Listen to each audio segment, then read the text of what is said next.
माहौल बनाना यूसीसी एक important part है। यूनिफॉर्म सिविल कोड का डिस्कशन हर देश में देशवासियों के साथ होना चाहिए, हर राज्य में होना चाहिए, हर स्टेक होल्डर से लेकर होना चाहिए। एक रास्ता बनाना होगा जहाँ पे सबसे तालमेल बनाकर फिर एक नया रास्ता बनाए। जिस तरीके से चुनाव से हम पहले यूसीसी की बात होती है और फिर वो ठंडे बक्से में डाल दिया जाता है जब आपको चुनावी नतीजे मिल जाते हैं, ये देश के साथ और मैं मानती हूँ कि देश की जो इमोशंस हैं उसके साथ आप खिलवाड़ कर रहे हैं और राजनीतिक रोटियां सेक रहे हैं एक सेंटिमेंट को लेकर कि यूनिफॉर्म सिविल कोड पे सही व्यापक चर्चा हो, वो होने नहीं दे रहे हैं। महाराष्ट्र में राजनीति आजकल जैसे एयरबस का गुजरात में गया है, महाराष्ट्र से उसके बाद राजनीति चरम पे है। आपकी तरफ से मांग की जा रही है कि मुख्यमंत्री और सरकार को इस्तीफा देकर के चुनाव का सामना करना चाहिए। जिस तरीके से इंडस्ट्रीज ने नो कॉन्फिडेंस दिखा दिया है, अब फॉक्सकॉन चली गई, फिर आपने ये जो टाटा एयरबस डील थी वो हमारे हाथ से चली गई, फिर जो सेंट्रल गवर्नमेंट वाली स्कीम्स थी बल्क ड्रग्स पार्क की, मेडिकल डिवाइसेस पार्क की, वो महाराष्ट्र से छीन ली गई। तो हम तो कहेंगे आप आइए चुनावी मैदान में, जनता निर्णय लेगी, महाराष्ट्र की जनता निर्णय करेगी कि आप लोग इस लायक हैं कि नहीं कि मुख्यमंत्री और उप मुख्यमंत्री पद पे बने रहें। पर जिन लोगों ने हर तरीके से चोरी कर कर गद्दारी कर कर सरकार बनाई हो, जनता के साथ में काम नहीं किया हो, जनता के हित में काम नहीं किया हो, युवाओं के लिए काम नहीं किया हो, महाराष्ट्र को आगे ले जाने में काम नहीं किया हो, वो जो भाग रहे हैं चुनावी रण से वो सामने स्पष्ट हो रहा है। महाराष्ट्र अब किस तरफ जा रहा है, क्योंकि इंडस्ट्री धीरे धीरे महाराष्ट्र से अब कहीं ना कहीं बाहर की तरफ दूसरे राज्यों में जा रहे हैं। वहाँ की सरकार है उसको लेकर के, और सरकार की इंडस्ट्री मंत्री का बयान आता है कि वो कहते हैं कि कोई नहीं जा रहा, सिर्फ विपक्ष राजनीति कर रहा है। उनको शर्म आनी चाहिए, चुल्लू भर पानी में डूब मरना चाहिए। मैं सच में ये इस इमोशन से इसलिए कह रही हूं क्योंकि यही वो इंडस्ट्रीज मिनिस्टर हैं जिन्होंने सितंबर में बकायदा प्रेस कॉन्फ्रेंस कर ये कहा था कि भले ही वेदांता फॉक्सकॉन चला गया पर हमें कमिटमेंट मिला है केंद्र सरकार से कि ये टाटा एयरबस डील हमें मिलेगी, मुख्यमंत्री और उप मुख्यमंत्री जाकर प्रधानमंत्री से मिलने वाले हैं। और आज अगर ये हवाला देते हैं, इनको शर्म आनी चाहिए। दूसरी बात मैं यहाँ पे कहना चाहूंगी, ये लोग कितनी भी कोशिश कर लें, कितनी भी घिनौनी हरकत कर लें, कितनी भी गद्दारी कर लें, हम महाराष्ट्र की जनता की आवाज उठाएंगे, उठाते रहे हैं। और ये जो गद्दारी के माहौल में ये सारा षड्यंत्र रचा जा रहा है महाराष्ट्र के खिलाफ, जनता के बीच में लेकर जाएंगे। और हम कितना भी ये लोग ध्वस्त करने का काम करें महाराष्ट्र के इमेज को, वो हम होने नहीं देंगे। इंडस्ट्रीज में सबसे नंबर 1 सेक्टर रहा है, नंबर 1 स्टेट रहा है, इंडिया का ग्रोथ इंजन रहा है, उसको हम बनाए रखेंगे।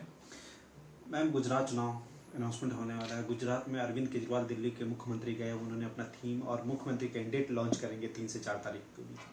अच्छी बात है कि अगर उन्होंने मुख्यमंत्री का चेहरा भी घोषित कर लिया है, उनकी राजनीति भी काफ़ी स्पष्ट होती जा रही है कि अर्थव्यवस्था को लेकर नहीं है, जग गिरते रुपये को लेकर नहीं है, बेरोजगारी को लेकर नहीं है, महिला सम्मान को लेकर नहीं है।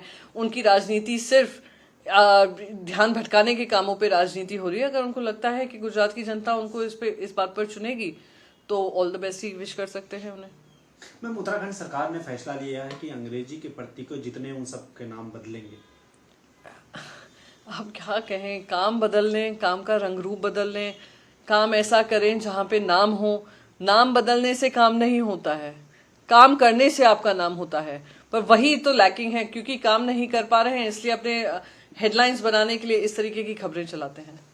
सर, मैम एक आखिरी सवाल, जो चुनावी बॉन्ड होते, इलेक्ट्रल बॉन्ड, उसमें सबसे ज्यादा किसी को डोनेशन मिला है तो भारतीय जनता पार्टी है, ये अशोक गहलोत का कहना। उनका कहना नहीं है, रिकॉर्ड ही दिखा रहा है कि जो भी इलेक्ट्रल बॉन्ड्स सबसे ज्यादा कंट्रीब्यूशन के रूप में गए हैं वो भारतीय जनता पार्टी को गए हैं। ये इलेक्ट्रल बॉन्ड्स का जो कॉन्सेप्ट लाया गया है वो अरुण जेटली जी लाए थे, यह कहकर कि एक ट्रांसपेरेंसी बढ़ेगी, लोगों में को जवाब मिलेगा। ना जवाबदेही है, ना आरटीआई है, ना पता है कहाँ से पैसा आ रहा है, कि क्यों आ रहा है, किस संदर्भ में आ रहा है, पर एक ही पॉलिटिकल पक्ष को जा रहा है।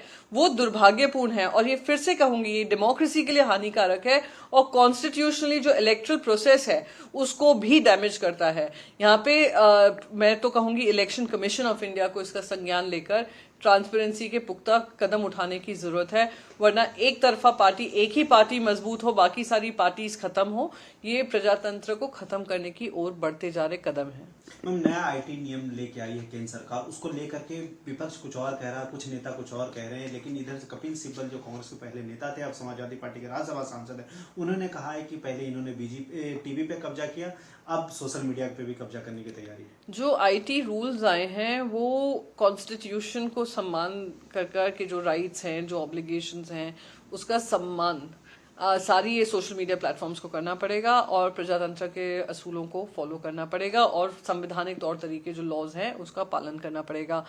पर यहाँ पे बस एक ही मुझे चिंता का विषय लगा है, जहाँ पे जो ग्रीवेंस रिड्रेसल कमेटी बन रही है वो सारे अपॉइंटेड जो लोग होंगे वो केंद्र के अपॉइंटेड लोग होंगे। तो जहाँ पे ट्रू जो ग्रीवेंसेस होते हैं फेक न्यूज को लेकर हो या गलत न्यूज स्प्रेड करने को हो, जो खुद प्रधानमंत्री फेक न्यूज के बारे में परसों ही बात कर रहे थे अपनी किसी चुनावी रैली में, तो उस पे जो नियम कानून अप्लाई करने चाहिए, क्या उनको सही मायने में उसको एड्रेस किया जाएगा, रिड्रेसल होगा या नहीं होगा, क्योंकि सारे जो भी अपॉइंटमेंट्स होंगे वो केंद्र सरकार की तरफ से होंगे। Thank you. नमस्कार, मैं हूं मानक गुप्ता। अगर आपको हमारा ये वीडियो पसंद आया हो तो इसे लाइक और शेयर जरूर करें और हाँ, हमें सब्सक्राइब और फॉलो करना ना भूलें ताकि आप देश और दुनिया की कोई खबर मिस ना करें। तो जुड़े रहिए हमारे साथ और देखते रहिए News 24।